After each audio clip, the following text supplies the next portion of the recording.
She didn't look up when I walked in, but somehow, she already knew I was there. Maybe it was the way the air changed around her, the way quiet moments seemed to fold inward whenever we shared the same space. Her hand paused mid-page, her fingers resting on the edge of a coffee-stained paperback, and then, slowly, she glanced over her shoulder. That look.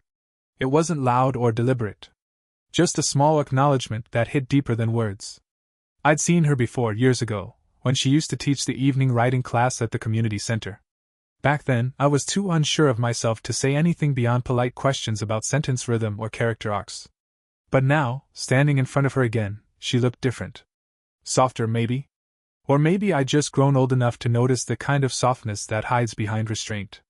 "Didn't expect to see you here," she said, voice even, but her thumb was still pressed against that same page. "I didn't expect to come in," I admitted. "But the rain sort of pushed me inside." She smiled, half amusement, half something she quickly tucked away. "Then I suppose we owe the weather." There was a small cafe hum behind us, cups clinking, a milk frother hissing, someone's quiet laughter from another table. But between us, the noise seemed to fall away. Her sleeve brushed mine when she gestured toward the chair across from her, and my pulse stumbled in a way that felt both sudden and familiar. "Still writing?" she asked. "Trying to," I said. "Mostly notes that don't go anywhere." "Notes can still mean something," she murmured. Then, as if realizing how intimate that sounded, she reached for her cup, avoiding my eyes. "Sometimes what we don't finish says more than what we do." I nodded, but the truth was I could barely think about words anymore. Not with her sitting there, light catching in her hair, the soft lines around her eyes deepening each time she smiled. There was a calm to her, a self-possession that made me want to listen, to learn the language of her silences. When the waiter passed by to refill her coffee, she lifted her cup but didn't drink. Her fingers stayed curled around the warmth instead. And when she finally looked at me again, her gaze lingered just a second too long. It wasn't an invitation, not exactly. But it wasn't distance either. It was that middle space where everything unspoken lives, the things we pretend not to feel because naming them would make them real. "You always used to overthink things," she said quietly, as though she could still read the thoughts I was trying to hide. "Still do," I replied. "But I'm getting better at pretending I don't." Her laugh came out small, restrained, but her eyes softened. "Don't," she said. "The pretending, I mean." A moment passed where either of us spoke. The air between us grew still, heavy with something that didn't need defining. She reached for her pen, her hand brushing mine as she moved it from the edge of the notebook. The contact was brief, seconds, maybe less, but it rewrote every sound in the room. For a heartbeat, she didn't pull away. And I didn't move. Then, the cafe door opened, and the rush of cold rain-filled air broke the stillness. She blinked, looked down, and the moment folded itself back into the ordinary. "Looks like the rain stopped," she said. Her voice was steady again, her walls rebuilt. "Yeah," I answered, though part of me wished it hadn't. She closed her notebook, slid it into her bag, and stood. Her fingers hesitated for the briefest second near my shoulder, like she might say something more, then she didn't. Instead, she smiled, quiet and unreadable. "Maybe I'll see you around." And before I could reply, she was already walking toward the door, leaving behind nothing but the faint warmth of her touch, and the echo of everything she hadn't said. The next time I saw her, it wasn't planned. It never was. She stood by the back shelves of the bookstore, tracing the spine of an old poetry collection like it was something living. The same hand that once guided my essays now lingered over Neruda and Rilke as if remembering what language used to feel like. She turned when she heard me. "You work here now?" "Part-time," I said, trying to sound casual. "Helps with rent. And the books keep me company." Her smile was faint, knowing. "Books are good that way. They never ask too much." There was a pause, a quiet one that felt heavier than it should. She wasn't wearing the same calm as before. Something in her posture was tighter, shoulders drawn in. The silver at her temple caught the warm light, and for a second, she looked both impossibly strong and quietly exhausted. "Long day?" I asked. She nodded, brushing a lock of hair behind her ear. "My department's cutting funding again. It's like watching a place you've built start to fade." The way she said it, low, careful, but trembling at the edges, told me more than she wanted me to know. "I'm sorry," I said softly. Her gaze flicked to me, then away. "Don't be. Everyone loses something eventually." Something in me wanted to close the space between us, not to fix anything, just to make her feel less alone. But I didn't move. Not yet. She stepped closer instead, sliding a book across the counter. You ever read this? She asked. It was a thin novel about a woman who fell in love too late in life. I've seen it, I said. Never picked it up. You should. It's about timing. Her words landed with that layered tone she used to have in class, the one that said more than the sentence itself. When she handed me the book, her fingers brushed mine again, soft but deliberate. I didn't look up right away. I couldn't. Her perfume lingered, not floral, just warm, like paper and cedar and something faintly familiar. My throat tightened, and before I could think of what to say, she drew back. You shouldn't let people see us like this, she said quietly. The comment hit sharper than I expected. Like what? Her lips parted, then closed again. Close. It wasn't accusation, it was protection. For both of us. I leaned back, forcing a small laugh that didn't reach my eyes. We're just talking. I know. She hesitated, looking at the doorway, the street beyond it. That's the problem. For a moment, we stood in a silence that felt like standing on opposite sides of something fragile. Then she stepped forward again, her voice lower, softer. Ryan, she said, and hearing my name in her tone, that whisper between a sigh and confession, broke something open inside me. When she passed by, her shoulder brushed mine. It was almost nothing. But she paused there, just long enough for me to feel the warmth of her breath against my neck. Then she whispered, barely audible. You shouldn't make it so easy to care. And before I could answer, she was gone, leaving me with the book still in my hand, and the faint electricity of her touch still burning beneath my skin. She came back the next evening, or maybe I did. Neither of us said which of us arrived first. The bookstore was quiet, the kind of quiet that made every sound a secret. She stood in the corner near the window, the light from the street lamps cutting across her face. You're still here, she said, setting her bag down beside the counter. Couldn't sleep, I said. Thought I'd read. Her eyes flicked to the clock. At 10:30 at night? Books don't mind the hour. She smiled, the kind of smile that almost hid how tired she was. No, they don't. The space between us was small. Too small. I could smell the rain on her coat, the faint trace of her perfume from the day before. When she leaned in to pick up a dropped bookmark, her shoulder brushed mine, not accidental, but not deliberate either. Just charged. I shouldn't stay long, she said quietly. Then why did you? Her breath caught, a single, tiny sound. I don't know, she whispered. Habit, maybe? I wanted to ask what habit meant. I didn't. Instead, I watched her fingers trace the edge of a book like she was stalling for time. That's when the bell above the door chimed. We both turned. My coworker stepped in, still in his jacket, surprised to find anyone here. Didn't think anyone was closing tonight, he said, looking between us. She just stopped by to return something, I said quickly. Aisha gave a polite smile, the kind that erased everything personal. Yes, just returning. He nodded, waved, and disappeared into the back room. The silence that followed was sharper now, thinner.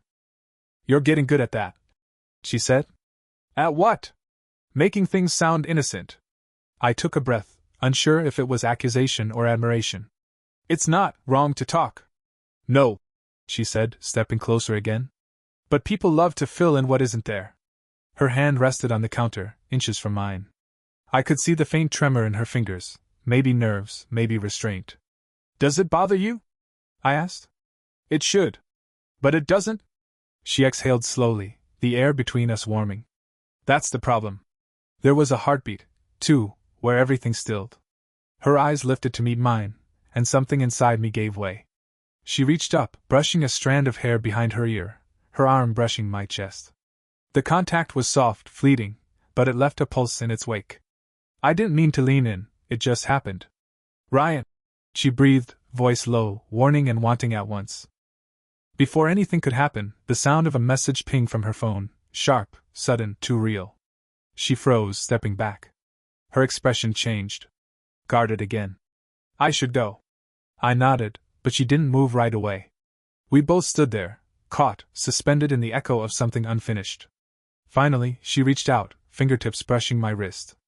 A small, deliberate touch. We shouldn't, she whispered. But her hand didn't let go until she had to. And when she finally left, the air still held her warmth, the proof that almost can be more dangerous than anything real. It had been 3 days since she last came in. I told myself I wouldn't notice, but the lie was too thin to hold. Every time the doorbell chimed, I looked up too quickly, pretending I was waiting for a customer. Then, one evening, there she was again, standing in the doorway like she'd been debating it for hours. Her hair was damp from the drizzle outside, the coat clinging softly at her shoulders. She looked both determined and uncertain. "I shouldn't have come," she said. "Then why did you?" I asked, quieter than I meant to. She hesitated, then let out a breath. "Because I keep thinking about that night." "About what almost?" She stopped herself. "I thought distance would help." It didn't. Her honesty hit harder than any confession. The space between us disappeared before either of us decided it should. I reached for the towel behind the counter and handed it to her, fingers brushing hers. Her hand was cold, trembling slightly. "You're shaking," I said. "Am I?" She gave a small laugh, brittle, nervous. "Maybe it's the rain." But when I touched her wrist, her pulse was quick, unsteady. She didn't pull away. "I can't stop thinking about it either," I admitted. "The way you looked at me, like you wanted to stop but didn't." Her eyes met mine, wide, searching. "You don't understand how dangerous this is." "Then explain it," I said. "Make me understand." She stepped closer, her voice dropping to almost a whisper. "People talk. They see things that aren't there. And even if they didn't, you're too young?" I said. She didn't answer, but the silence said enough. Her breath brushed my collar when she spoke again. "You think this is just attraction, but it isn't. It's everything I told myself I wasn't allowed to feel again." I didn't know if she meant because of me or because of someone before me, maybe both. When she finally looked up, her eyes shimmered not from tears, but from the effort of holding them back. "You shouldn't be here," she whispered. "I already am." She let out a breath, half frustration, half surrender. Her hand lifted to my chest, not a full touch, just her fingertips pressing lightly through my shirt. The kind of touch that makes breathing feel like a confession. "Ryan," she said my name like it cost her something. I raised my hand, brushing a strand of wet hair from her face. She didn't move. Her eyes fluttered shut, lips parting slightly as if to say something, but nothing came out. For a moment we were suspended, her hand on my chest, mine against her cheek, our breaths tangled in the small space between. Then she whispered, barely audible. "If we cross this line, nothing stays the same. Maybe that's what I want," I said. The words hung between us, heavy, irreversible. And just as she leaned in, just enough for the world to stop moving, a knock came from the glass door behind her. Her body froze. Through the reflection, a shadow moved, someone from her department, maybe, calling her name. She stepped back instantly, eyes wide, heartbeat visible in her throat. "Don't," she whispered, to herself, to me, to the moment we'd both almost let happen. Then she turned toward the door, leaving me standing there with her warmth still fading from my skin, and the echo of what almost was still burning like it had happened. The next morning, I found her notes slipped between the pages of the book she'd left behind. Just my name on the front, nothing else. Inside, only one line, asterisk. "We both need to stop pretending we don't already know how this ends." Asterisk. I didn't see her for days. The silence felt heavier than the words she hadn't written. Every creak of the door, every voice near the shelves, I caught myself hoping. When she finally appeared, it wasn't calm this time. She looked tired, distracted. Something had cracked in the careful distance she always carried. "You shouldn't have come," she said before I could even speak. "I could say the same." She laughed once, short, sharp. "It's not the same for you." "What happened?" Her hand trembled as she adjusted her scarf. "Someone saw us that night." I froze. "One of my colleagues," she continued. "They asked me if I was seeing someone. I said no. I said I barely knew you. It shouldn't have hurt, but it did, deeper than I expected." "You lied." "I had to," she whispered. "They'd ruin everything. My work, my reputation, and what about us?" The question slipped out before I could stop it. Her eyes snapped to mine, raw and exhausted. "There is no us, Ryan. There can't be." The words hit like cold rain, but her voice betrayed her. It wasn't certainty, it was self-preservation. I stepped forward, close enough to feel the heat radiating off her coat. "Then why are you here?" Her lips parted. Because I couldn't sleep without hearing your voice. That admission hung in the air, fragile, reckless. When I reached out, she didn't step away. My fingers brushed the side of her neck, her pulse racing beneath my touch. Her breath caught. Her eyes fluttered shut for half a second, like surrender. You can't do that, she said softly, but her voice shook. Tell me to stop, I whispered. Her hand rose to my wrist, not to push me away, just to hold it there, like she needed proof of something real. Do you know what they'd say? She murmured. About me? About you? I don't care what they say. Her laugh came out broken. That's because you still can afford not to. She stepped back, but I could see the fight in her, the way her hands clenched like she was holding herself together. You're angry, I said. I'm scared, she admitted. Of you? Of myself. Of what I'll do next if you keep looking at me like that. The air between us burned with everything unsaid. I can't lose what's left of my life for something that might not last, she said finally. Then don't, I answered. Let it last right now. Her breath trembled as I said it, the distance between us collapsing again, until her phone buzzed on the counter. She glanced down, and I saw her expression change. One word flashed across the screen, Dean. She looked back at me, torn between fear and something like longing. I have to fix this, she said, barely above a whisper. Before it fixes me. And just like that, she turned and walked out, leaving behind the faintest scent of rain and regret, and the feeling that the truth had finally tipped everything past the point of no return. The night she returned, the storm had already started. Sheets of rain blurred the street outside, the glass trembling with every gust. I was closing the shop when I saw her silhouette through the door, coat soaked, hair clinging to her face, eyes full of something raw and final. I shouldn't be here, she said, stepping inside. You've said that before. This time, I mean it. Her voice cracked slightly, betraying the weight she'd been carrying. She stood near the counter, dripping rainwater onto the worn wood. I grabbed a towel and handed it to her, same as before, the small, familiar gesture that somehow felt dangerous now. She took it, but her hand lingered over mine. Neither of us spoke. The silence was too loud to interrupt. Finally, she said, He knows. Your Dean? She nodded. Someone told him. There's a meeting tomorrow. They'll want an explanation.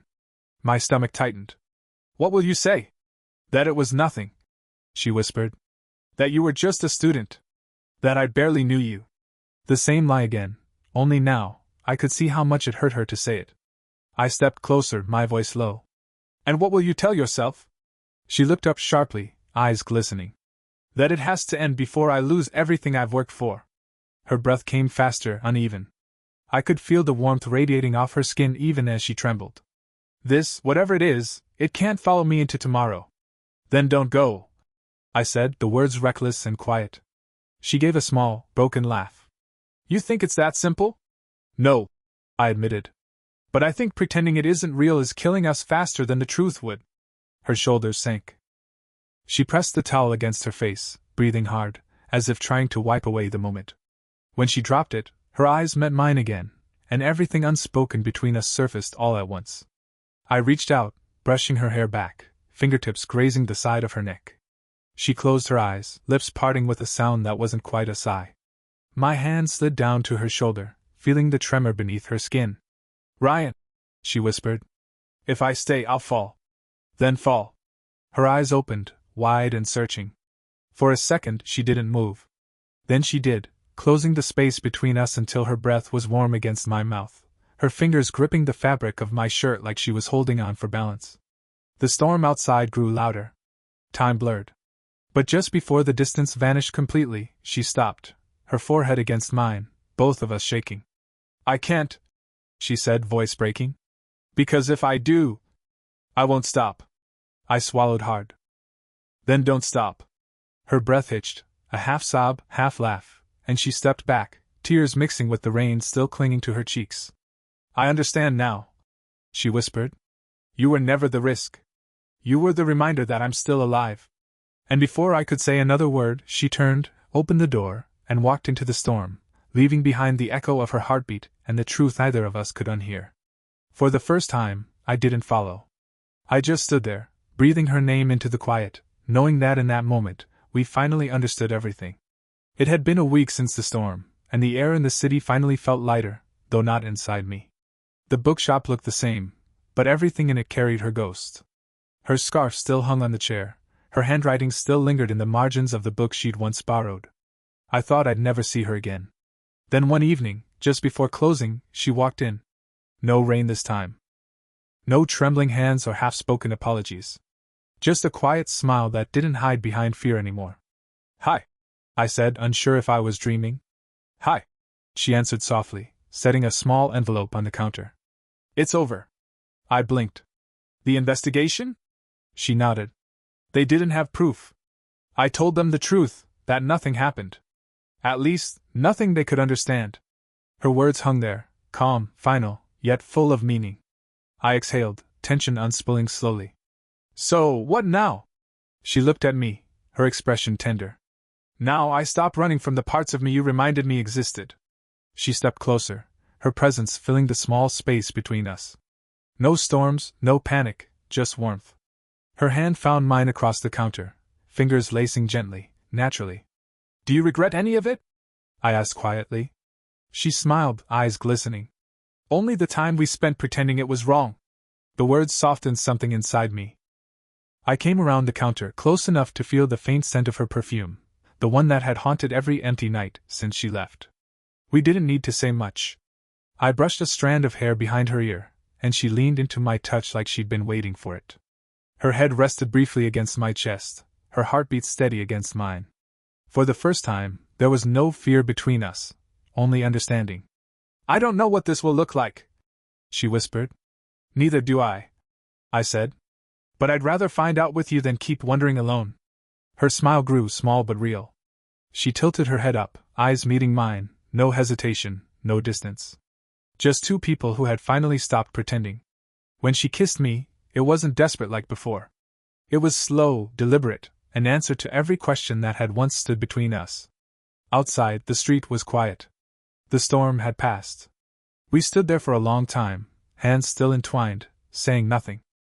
The world hadn't changed, but we had. And in that stillness, it finally felt like enough. Did you enjoy the story?